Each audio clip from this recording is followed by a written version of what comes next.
নতুন বাংলাদেশের অপার সম্ভাবনা তুলে ধরেছেন বাংলাদেশ জামায়াতে ইসলামী।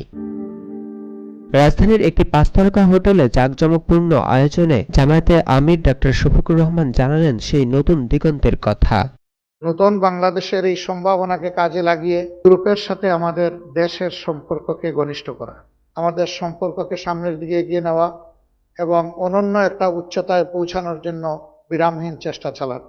ইউরোপিয়ান ইউনিয়নের সঙ্গে জামায়াতে ইসলামীর আমিরের একাধিক বৈঠক হয়েছে। সেখানে ডক্টর শফিকুর রহমান নতুন বাংলাদেশকে তুলে ধরেন।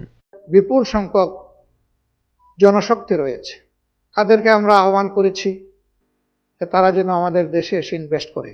বিশ্বের 15টা শক্তিশালী ইকোনমি দেশের মধ্যে 7টাই কিন্তু ইউরোপে রয়েছে। দেশের বেকারত্ব নিঃসরণ করতে ইউরোপীয় ইউনিয়নের কাছে সহযোগিতা চাইলেন জামায়াতের আমির। সেই সাথে দক্ষ জনশক্তিকে কাজে লাগিয়ে ইউরোপে কর্মসংস্থানের ব্যবস্থা নিয়েও আলোচনা করে জামায়াত। আমরা বলেছি আপনারা যদি আসেন তাহলে এখানে আমরা উভয় লাভবান হব।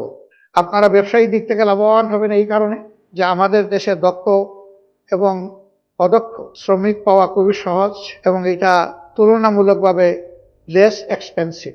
সবুজ নগরী হিসেবে গড়ে তুলতে হলে পরিবেশ বান্ধব প্রযুক্তি ব্যবহার করে শিল্প কারখানা গড়ে তুলতে হবে, এই বিষয়ে স্পষ্ট করেন জামায়াতে ইসলামী।